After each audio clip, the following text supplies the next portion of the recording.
My name is Claire Bannett.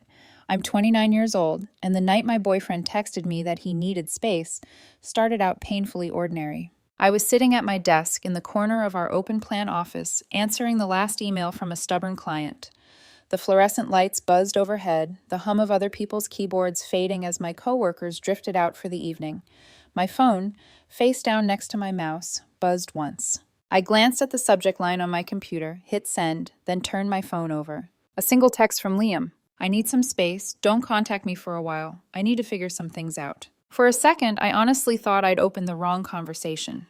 2 years together, 8 months of him living in my apartment, toothbrush next to mine, his sneakers in the hallway, our groceries in the same fridge, and this is how he chose to share, whatever this was. No call, no, hey, can we talk later? Just 3 lines. I stared at it long enough for the screen to dim, clicked it back on, read the words again.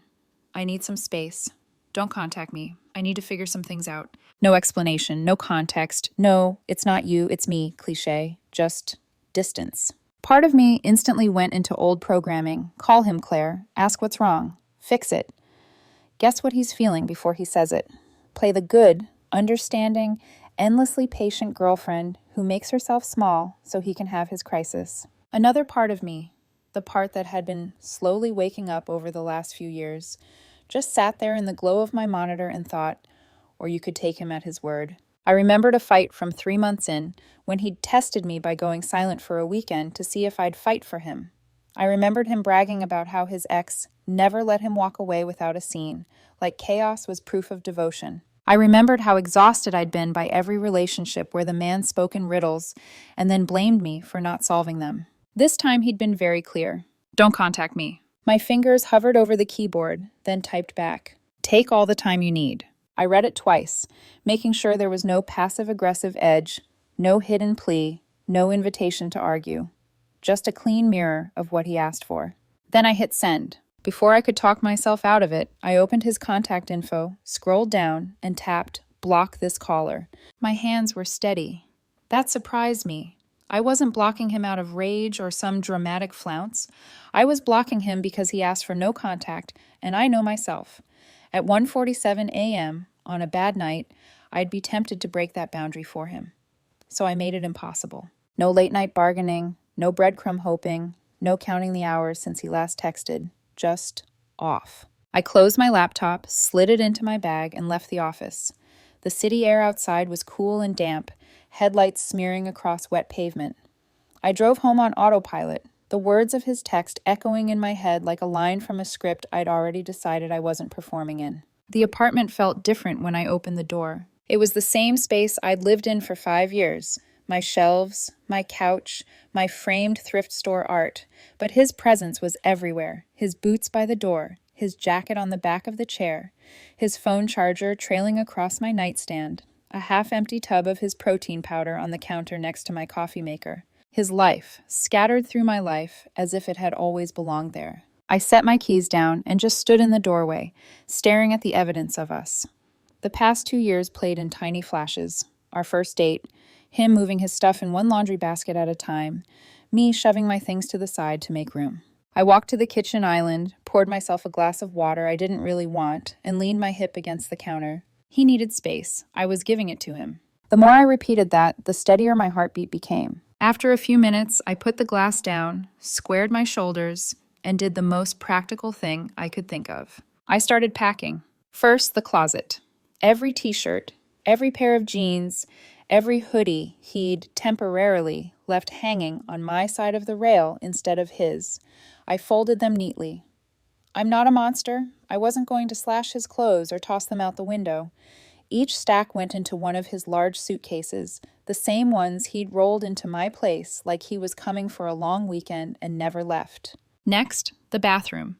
His razor, his cologne, his styling products that somehow always ended up all over the sink. His vitamins, his extra contacts. All of them went into a box lined with an old towel so nothing would leak if it tipped. The kitchen was last. His beloved specialty coffee pods, the expensive mushroom powder he claimed helped his focus, the fancy chef's knife set he'd insisted we absolutely needed and then rarely used, all neatly wrapped and boxed. I moved through the apartment methodically. almost detached, like I was staging someone else's breakup. The only sound was the rip of tape and the occasional clink of glass. Every so often, my throat would tighten, but I'd breathe through it and keep going. 3 hours later, the apartment looked like it had before he moved in. A little emptier, a little quieter. At the front door, 8 cardboard boxes and 2 suitcases were stacked in a clean, orderly line, like they were waiting for a moving truck that would never come. I pulled out my phone and took pictures of everything. Every box, every suitcase, the contents visible through slightly open flaps. Not to be petty, just to have proof, in case he or anyone else ever tried to say I'd thrown his things out or damaged them. Then I opened my social media app. Relationship status in a relationship. I tapped it, heart pounding once, then settling. New status, single. No dramatic caption, no subtweet, no vague quote about self-love.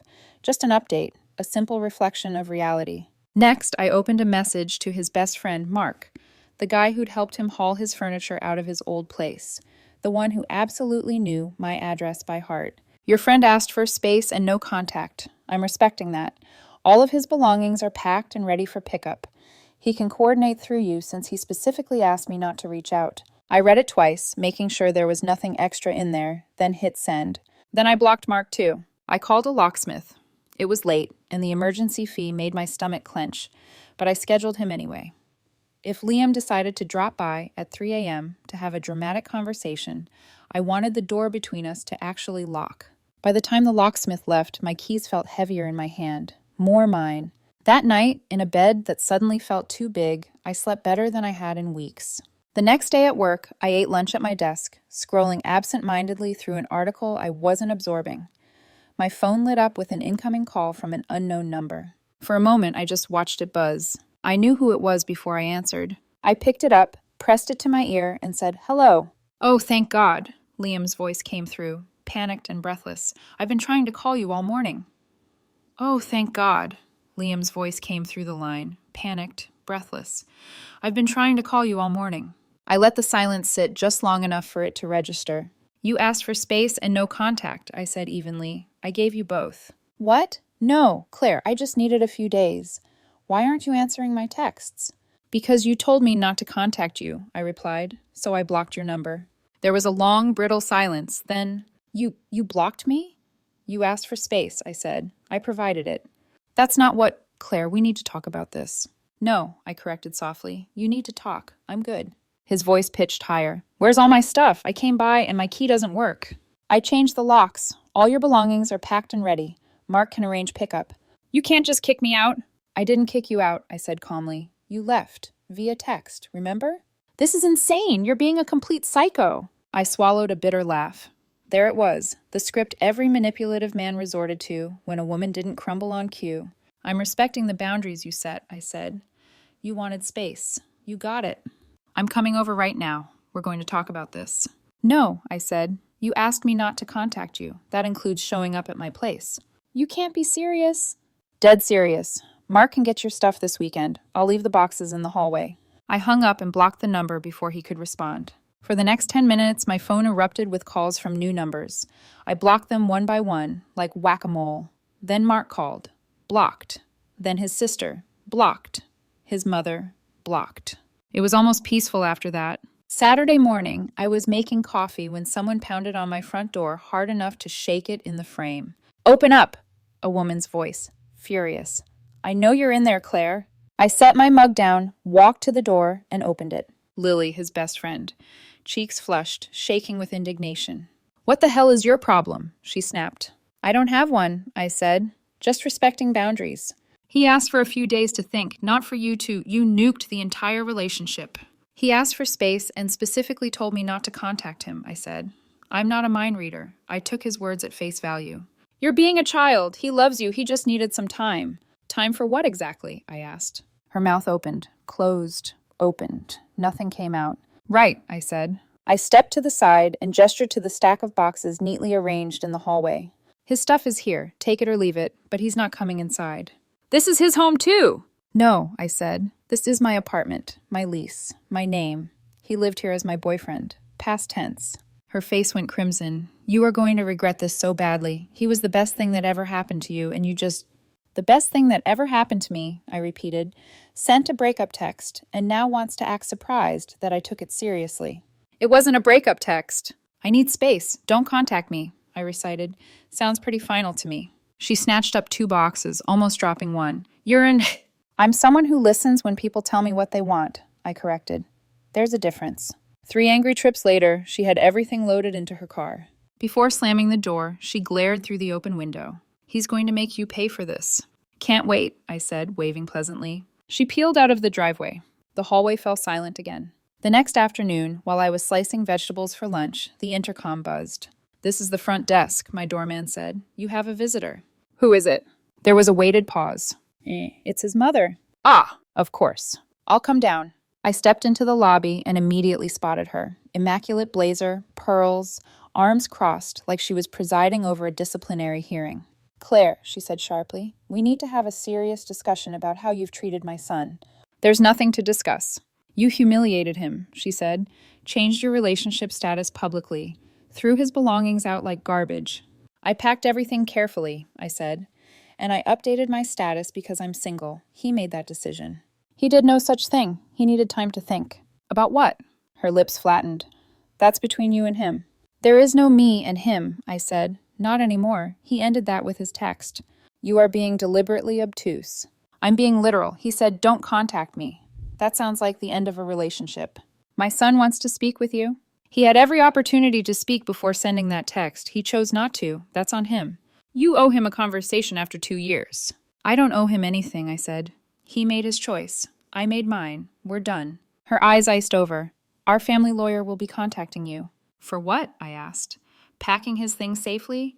Changing locks on my own apartment? Respecting his explicitly stated request for space? Please be specific about which part is illegal. She opened her mouth, but no words came out. Have a great day, I said and walked away.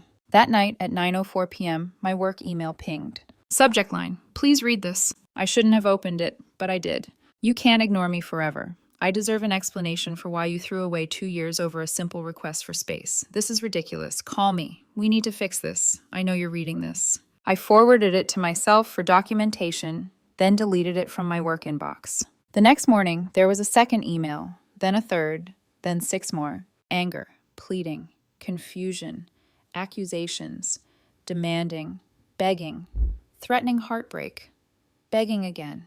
By Friday, the emails read like the stages of denial in real time. And then, the elevator dinged outside my office. I looked up and saw him. No, his best friend. The loud one. The one who made everything worse. Security intercepted her, but she made enough noise that my manager came to my desk.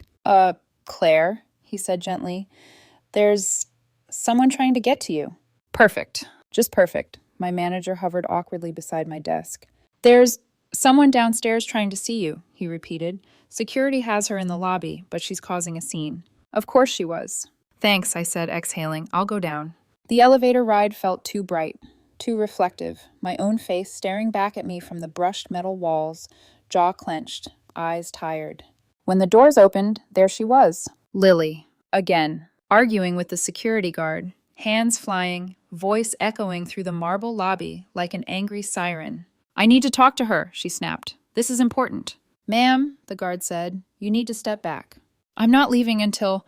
I'm here, I called out. She spun around so fast her bag nearly slipped off her shoulder. You need to call him, she said, storming toward me. Claire, he's falling apart. He can't eat. He can't sleep. He's missing work. That's unfortunate, I said, but not my problem. Her eyes widened in outrage. You dated for 2 years. You don't just throw that away over nothing. He threw it away, I said calmly. I accepted the new reality he created. That's not what he meant. He didn't mean it like that. Then he shouldn't have said it like that. You know what he meant? I'm not responsible for decoding secret meanings in plain English sentences. She stared at me, face twisted with disbelief. You're a cold-hearted... The guard stepped between us. Ma'am, he warned, that's enough. Leave the building or I call the police. Her finger jabbed the air at me. This isn't over. Yeah, I said softly. It really is. Security escorted her out while she shouted over her shoulder. When I returned upstairs, my manager gave me a sympathetic look. If she shows up again, he said, we'll have her trespassed. Just tell us. Thank you, I said. I appreciate it. But things weren't slowing down. That night, Taped crookedly to my apartment door, like some deranged ransom note, was a sheet of paper in familiar handwriting. I know you're reading my messages. You can't hide forever. Meet me at Joe's Coffee tomorrow at noon. If you don't show up, it proves you never loved me.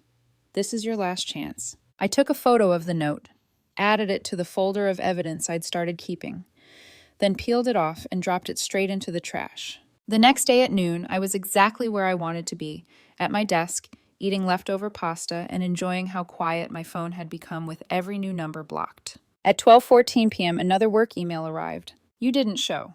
I guess that tells me everything I need to know about how much I meant to you. Enjoy being alone. I sat back in my chair and let out a slow, steady breath. Alone wasn't the threat he thought it was. Alone was peace. 6 weeks after the initial text, the story took a sharp, dramatic turn.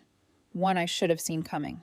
Liam went scorched earth. Not with me, with everyone else. Suddenly, the mutual friends we barely talked to were messaging me. He says you kicked him out with no warning. He says you refused to give back his stuff. He says you're ignoring him, and he just wants closure. Closure. Right. I responded once. Just once. He texted me that he needed space and not to contact him. I respected that completely. He got upset that I took him seriously. That's the entire story. I pressed send. The reply came back almost instantly. Okay, but you know he didn't mean it like that. My fingers tightened around my phone. How many times had I heard that in my life? He didn't mean it. You should know what he meant. Figure out the subtext. Decode the contradiction. Carry the emotional labor. How? I typed back. Am I supposed to know what he meant if he can't say what he means? No response. Blocked. One by one, their messages trickled in. Some accusing, some pleading, some suggesting I just talk to him like an adult. But I kept my boundary and my sanity. Until a letter arrived at my office with a real lawyer's letterhead. Inside was a printed demand. 1. Return of personal property valued at $850, coffee maker, pillows, a lamp, miscellaneous items. 2. Compensation for illegal eviction. $3,000. 3. Reimbursement for moving costs. $600. 4.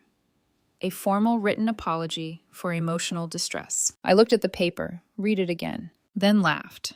Actually laughed so hard a coworker peeked over the cubicle wall. I forwarded a photo to my friend Elijah, an attorney I trusted more than anyone. His response came in 3 texts. LOL LMAO, I'm calling you. The call came seconds later. Claire, he said, still laughing, this is the funniest thing I've seen all month. So he has no case? He has negative case, Elijah said. You didn't illegally evict anyone. He wasn't a tenant. You returned his personal belongings instantly. And the coffee maker was purchased with your credit card. He says it was a gift. Oh, for what occasion? Elijah asked dryly. Flag Day? Arbor Day? Please. So what do I do? Let me respond, he said. I could use the entertainment. His official reply was a masterpiece, professional, sharp, and devastating. Liam had no tenancy rights. All property belonging to him had been returned promptly. Items purchased with Claire's credit card were legally hers. He initiated the separation by requesting no contact and space. Continued harassment could result in a restraining order. Strongly suggested he obtain different counsel to avoid further embarrassment. 3 days passed. 3 whole, blissful days of silence. Then, my office phone rang. It was transferred from reception before I could stop it. A familiar, furious voice filled my ear. You crossed a line, his mother hissed. Threatening legal action against my son? I inhaled slowly. Your son threatened legal action first. He just wants what belongs to him. He has everything that belongs to him. That coffee maker was a gift, she snapped. Interesting, I said, because I have the credit card statement showing I purchased it. You're being petty and vindictive. I'm being factual, she sputtered. My son made a mistake. He's young. He's 28, I said. That's old enough to understand that words mean things. You, she spat, are going to die alone and miserable. Maybe, I said, but I'll be alone because I chose self-respect. She hung up with a crackle of outrage. I set the phone down and let silence settle around me. A strange, quiet certainty washed through my chest. I wasn't the villain here. I wasn't the dramatic one. I wasn't the unreasonable one. I was the only person in this situation behaving like an adult. And for the first time in months, I felt proud of myself. 2 months after that first text, the one that detonated everything, I finally felt like I was settling into a version of my life that was quiet. Not lonely, just quiet. My apartment was clean, Calm. Mine again. My evenings weren't spent waiting for someone to come home late and irritated. My mornings weren't a negotiation about who used the bathroom first. But peace, as I learned, is often a threat to people who thrive on chaos. It started with a notification from a mutual friend's Instagram story. A photo. Liam at a rooftop bar, arm around a woman from his office, someone I vaguely recognized from their company Christmas party. Her hand was on his knee. He was leaning in close, laughing with that performative brightness he used when he wanted to be seen. The friend who posted it sent me a DM immediately after. Yo, Claire, did you see this? He moved on fast as hell. My heart didn't lurch. It didn't drop. It just stayed steady. Good for him, I typed back. I'm not mad. Really? The friend replied. Because he's telling people you were already seeing someone else. That's why you ended things so quickly. I blinked at the screen. I wasn't, I typed. But even if I had been, he's the one who asked for space. He doesn't get to dictate what I did during that space. True, the friend wrote. Just thought you should know what he's saying. I appreciate it, I replied, then muted the friend for the sake of my own sanity. About a month later, 3 months since the text, another message arrived from that same mutual friend. So apparently they broke up, and he's been texting people saying he made a huge mistake with you. I stared at the message for a moment, then typed, Okay. Claire, okay? That's all you have to say? What do you want me to say? I wrote. He made a choice. I made mine. There's no going back. He wants to reach out, the friend said. Should I tell him to try? He's really messed up about you. No, I typed. Don't tell him anything. Don't you want closure? Or at least a conversation? I have closure, I wrote. He asked for space. I gave it. End of story. I blocked the friend after that, not because they meant harm, but because I could feel myself being dragged back into someone else's storm. And I was finally learning how to stay on shore. Life got simpler. I rearranged my bedroom, bought a plant I was determined not to kill, started attending a Saturday morning yoga class where nobody knew anything about my life, except that I always took the mat near the window. Sometimes I caught myself reaching for 2 mugs instead of 1. Sometimes I woke up expecting another person's alarm to go off 5 minutes before mine, but the quiet that followed wasn't painful. It was healing. Until, because there is always an until, I ran into a coworker of his at the grocery store. I recognized her immediately. Soft curls, glasses, carried herself with quiet confidence. She smiled politely. Claire. Hi, I said, hands tightening around the basket. I hope this isn't weird, she said, but I just want you to know something. Liam's been telling everyone a totally different version of what happened. Of course he had. He said you threw him out, she said quietly. Said you changed the locks to be spiteful, that you... I held up a hand. It's fine, really. No, she said firmly. It's not. I was there the day he got that text from you. I saw him typing it. He said, watch this, she's gonna freak out. He thought it was funny. The air thinned around me. My throat went tight. He told us he was testing you, she said gently, to see if you'd fight for him, and when you didn't, he unraveled. I stared at her, the harsh fluorescent lights buzzing overhead. Thank you for telling me, I said quietly. She nodded. You deserve better. Anyone can see that. When she walked away, I stood in place for a long moment, the revelation sinking into my bones. It hadn't been a moment of emotional crisis. It hadn't been honest vulnerability. It hadn't even been a clumsy attempt at communicating pain. It had been a test, a childish, manipulative, calculated push to see how far he could pull the string and still expect me to follow. A test I had failed, which meant I had finally passed. Late that night, I sat on my couch with a blanket wrapped around my legs, staring at the city lights flickering through my balcony window. In another life, I might have taken that test personally, might have blamed myself for not understanding what he really meant, might have begged or chased or apologized for respecting my own boundaries. But now, I felt nothing but relief. I deserved someone who spoke clearly, someone who didn't weaponize distance, someone who didn't send mixed messages and then punish me for not decoding them. Someone who didn't believe love was proven through guessing games. Someone who valued me, not my reaction. I looked around my apartment. It was quiet. It was peaceful. It was mine. And I wasn't sharing that with anyone who thought relationships were tests to pass. In the end, Liam asked for space. He got infinite space. A fair trade. It's strange how quickly a life can rearrange itself when the constant background noise is finally gone. 3.5 months after the text that ended everything, I woke up one morning and realized I'd gone an entire week without thinking about Liam at all. Not in anger, not in sadness, not in longing, just not at all. The space he had once occupied had become something new, something calm, something wide open, something that felt like possibility instead of absence. On a quiet Sunday morning, I found myself reorganizing the kitchen cabinets. Not because they needed reorganizing, but because the soft clatter of dishes in the sunlight felt grounding. The light fell warm across the counters, the city humming faintly beyond the windows. I opened the cabinet where his expensive chef knives used to sit. Empty, clean, not a void, just room. Room for things I chose. My new coffee maker stood on the counter. Sleek, silver, a little pricey, a gift to myself. It brewed better espresso than anything he'd ever owned, or claimed I'd ruined by not cleaning it right. The steam curled upward in quiet spirals. I wrapped my hands around the mug and breathed in deeply. This moment was all mine. I didn't unblock him. Not once. Not out of curiosity, not out of nostalgia, not even when his name surfaced occasionally through friends of friends in passing conversations. Apparently, he'd moved apartments. Apparently, he'd started dating someone very spiritual. Apparently, that ended when she told him to communicate directly instead of expecting emotional telepathy. I had laughed when I heard that. Gently, warmly, almost kindly, because it wasn't my problem anymore. And because somewhere in the slow unwinding of heartbreak, I'd reached a new understanding. Not everyone you love is good for your peace. Not everyone you give space to deserves to come back in. Not every story needs a sequel. Some endings are gifts disguised as heartbreak. One evening, I went to dinner with my friend Naomi, someone who had quietly stood beside me through all the chaos without ever once trying to play messenger for him. She lifted her wine glass toward me. "You seem lighter," she said, "like you finally exhaled." Maybe I did. She smiled warmly. "You're thriving, Claire." I took a sip of wine. Vanilla, citrus, something floral. "I didn't realize how tired I'd been," I said. "Not just from him, from all of it. All the years of trying to be easy to love." Naomi leaned her chin on her hand. "You were never hard to love," she said. "You were just loving people who made everything complicated."